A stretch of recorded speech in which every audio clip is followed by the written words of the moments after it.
সুপ্রিয় শিক্ষার্থীবৃন্দ, এখনকার ক্লাসে স্বাগত জানাচ্ছি।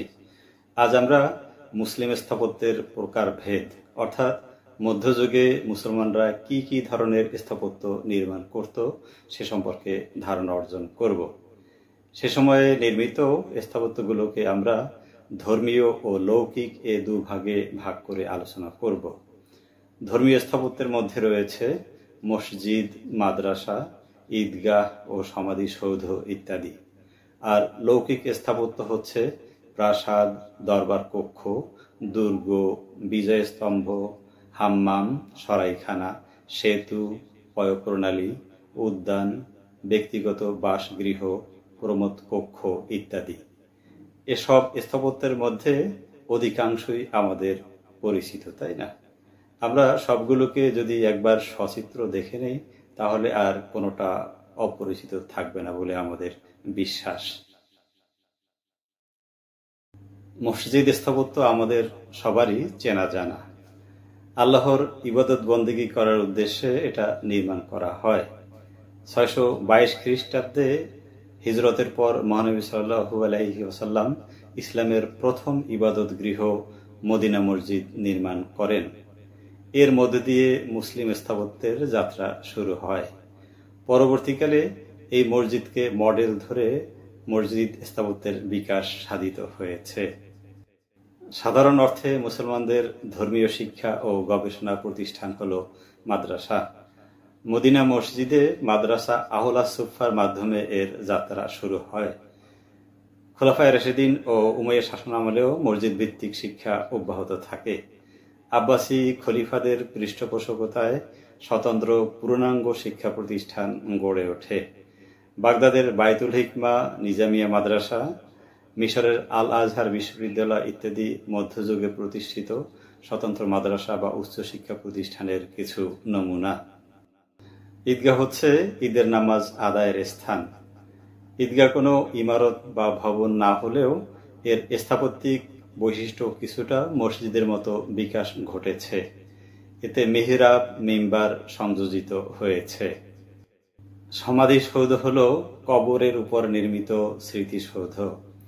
আব্বাসী শাসনামলে ইরাকের সামারায় নির্মিত কুব্বাতুস সুলাইবিয়া সমাধিসৌধ, উজবেকিস্তানের বোখারায় নির্মিত সামানীয় শাসক ইসমাইলের সমাধিসৌধ, ভারতের তাজমহল সমাধিসৌধের কয়েকটি উদাহরণ। উমাইয়া আমল থেকে লৌকিক স্থাপত্য নির্মাণের সূচনা হয়। এখন আমরা কয়েকটি লৌকিক স্থাপত্য দেখে নেব। প্রথমেই প্রাসাদ। রাজাবাসারা যে আবাসিক ভবনে থাকেন সেটাই প্রাসাদ বা রাজপ্রাসাদ নামে পরিচিত। উমাইয়া খলিফা মুয়াবিয়া প্রথম দামেস্কে কুব্বাত আল খাদরা বা সবুজ প্রাসাদ নির্মাণ করেন। পরবর্তীকালে উমাইয়া এবং আব্বাসী খলিফারা অনেকগুলো রাজপ্রাসাদ নির্মাণ করেছেন। উমাইয়া আমলে নির্মিত জর্ডানের মাসাত্তা প্রাসাদ এবং আব্বাসী আমলে নির্মিত ইরাকের উখাইদির প্রাসাদের নাম উদাহরণ হিসেবে উল্লেখ করা যেতে পারে। রাজা বাদশাহগণ যে কক্ষে বসে রাজসভা তথা রাষ্ট্র পরিচালনার কার্যক্রম সম্পাদন করতেন তাই দরবার কক্ষ। এখানে সিংহাসন থাকত, সামনে প্রধান অভিজাতগণ তথা মন্ত্রী পরিষদের সদস্যগণের আসন থাকত। উমাইয়া আমল থেকে আলাদা দরবার কক্ষ তৈরি হতে থাকে।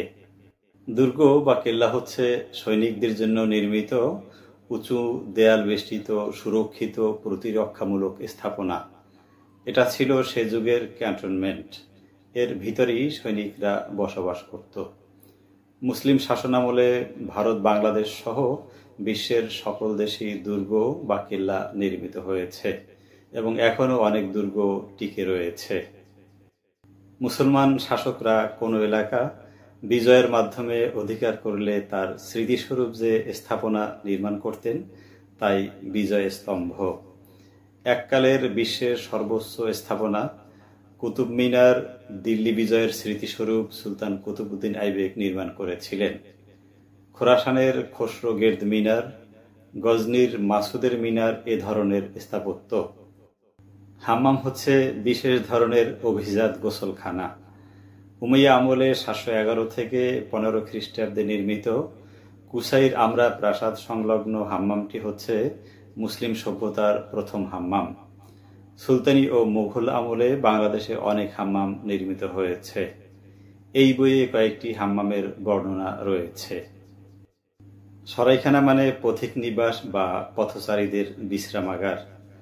মুসলিম শাসনামলে ভ্রমণক্রান্ত পথচারীদের বিশ্রাম বা রাত্রি যাপনের জন্য রাজ্যের বিভিন্ন গুরুত্বপূর্ণ স্থানে সরাইখানা নির্মাণের রেওয়াজ লক্ষণীয় ছিল।